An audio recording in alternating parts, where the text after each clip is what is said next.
تلك أمة قد خلت لها ما كسبت ولكم ما كسبتم ولا تسألون عما كانوا يعملون. تلك أمة قد خلت እነኚህ በእርግጥ ያለፉ ህዝቦች ናቸው። ለሃ ማ ከሰበት ወለኩም ማ ከሰብቱም ለእናንተ የሰራችሁት አላችሁ ለእነርሱም ደግሞ የሰሩት አላቸው። ወላ ትስአሉነ ዐማ ካኑ ያዕመሉን ለእነርሱም ደግሞ የሰሩት አላቸው። ወላ ትስአሉነ ዐማ ካኑ ያዕመሉን ይሰሩት ስለነበረውም እናንተ አትጠየቁም ይላል። ኡመቱን ቀድ ኸለት ሲል ትልከ የሚለው ሙአነስ ነው ግን ጀምዕን በአረብኛ ያመላክታል። ስለዚህ ስንተረጉመው መልእክቱን ነው እንጂ የምንተረጉመው ቃሉን በቀጥታ አንተረጉመው። ይቺ ብለን አንተረጉመው። መቼ ግልጽ ነው። ይቺ ወይ እንዲህ ብለን አንተረጉመው። ያኒ ቃለቲል አዕራብ ሲባል ለምሳሌ አዕራቦችም አለች ብለን ከተረጎምነው አማርኛችን ትክክል አይሆንም። ስለዚህ የሚተረጎመው ወደምንተረጉምበት ቋንቋ ወይም የምንተረጉምበትን ቋንቋ ሰዋሰዋዊ አካሄድ በጠበቀ መልኩ ነው መሆን ያለበት።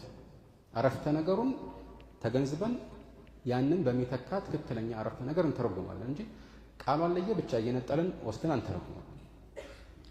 ኡማ ህዝብ ማለት ነው። አንዳንዶች ከ40 ወይ ከዚህ በላይ ሲሆን ነው ኡማ የሚባለው ይላሉ። አላሁ አዕለም።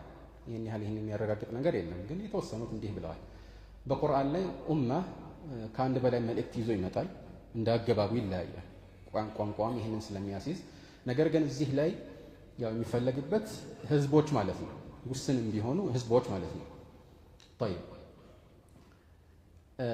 ስለዚህ እነዚህ አሁን እንዳልኩት ከላይ የተጠቀሱትን የሚመለከት ነው እና ከላይ የተጠቀሱትን ስንል እነ ያዕቁብና የመሳሰሉትን የተመለከተ ከሆነ አሁንም አላህ Subhanahu Wa Ta'ala እነዚህ ያለፉ ህዝቦች ናቸውና የነሱ ዘርነን በማለት ብቻ አላህ ዘንድ የምታተርፉት ምንም ነገር የለም የሚለውን በውስጠ ታዋቂነት እያስተላለፈልን ነው ማለት ነው።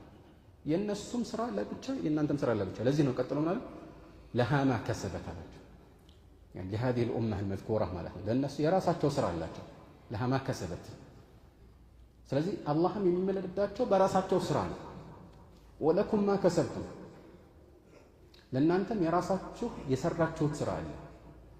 የሚመነዳቸውም በዚያው ነው ማለት ነው። ስለዚህ በራሳችሁ ስራ ነው እንጂ የምትመነዱት በሌሎች ስራዎች አይደለም የምትመነዱት። ስለዚህ የነሱ ዘር መሆናቸው አይጠቅማችሁም የሚለውን ያስተላልፋል። من بطأ به عمله لم يسرع به نسبه እንደተባለ ነው። ያኔ ስራ ወደ ኋላ ያስቀረው ዘሩ ወደፊት ያስቀድመው እንደተባለ ነው። እዚህ ላይ አንድ ቁም ነገር እንወስዳለን። ሰዎች የሚሰሩት ስራ በትክክል የነሱ የራሳቸው ስራ እንደሆነ እንገነዘባለን። ታዲያ ድሮስ የማን ሊሆን ነው ልትሉኝ ነው አይደል? ይህንን የሚቃወሙ ስላሉ ነው። ማለትም ለምሳሌ በቀደር እምነት ላይ በጣም ከትክክለኛው አቋም የወጡ ጀብርያዎች አሻዒራዎችንም ጨምሮ ማለት ነው። እንደ ምሳሌ እዚህ ላይ አንድ ሰው የሚሰራው ስራ ወደ ራሱ የሚጠጋው ዘይባዊ በሆነ መገለጫ ሲሆን ነው እንጂ የእውነት ግን ማንኛውም ነገር የሚሰራው አልፋዒሉ ሐቂቀተን ሁወ አላህ ይላል። አላህ ብቻ ነው የሚሰራው ይላል። የአላህ ስራ ሌላ ሰዎችም ስራ እንደሚሰሩ ነግሮናል። ለምሳሌ መልካም ስራ የሰራ ሰው ስራው የሱ ነው የሚባለው አይደል? መጥፎም ስራ ሲሰራ መቼም ወደ አላህ እናስጠጋው።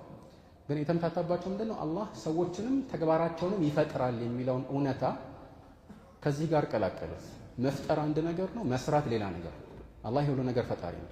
ግን በትክክል የሚሰራው ያንን ነገር በተግባር ደረጃ የሚተገብረው ባሪያ ራሱ ነው። ወዛት ሌላ ቦታ ላይ አላህ Subhanahu Wa Ta'ala ምን ይላል? ወለሁም አዕማሉን ሚን ዱኒ ዛሊከ ሁም ለሃ ዓሚሉን። ይህንን በሆነ መልኩ ዘይቤያዊ ትርጓሜ ይሰጣለሁ ታዊል አደረጋለሁ ያለምን ጥርጥር የስሜት ተከታይ ነው። ምንም አይነት ትርጉም መቆልመን የማይቀበል የሆነ ቀጥተኛ መልእክት ነው። ሚን ዱኒ ዛሊከ ሁም ለሃ የምንወስደው ቁም ነገር እንደሆነ ለመጠቆም ያህል ለሃ ማ ከሰበት ወለኩም ማ ከሰብቱም ወላ ትስአሉነ ዐማ ካኑ ያዕመሉን። እነዚህ ይሰሩት ስለነበረው አትጠየቁ። ይሰሩት ስለነበረው አትጠየቁ። አንድ ሰው ይላል ወይ ደግሞ በቃ ኢብሊስ መጥፎ መሆኑን ዝም ብለን ብናወራ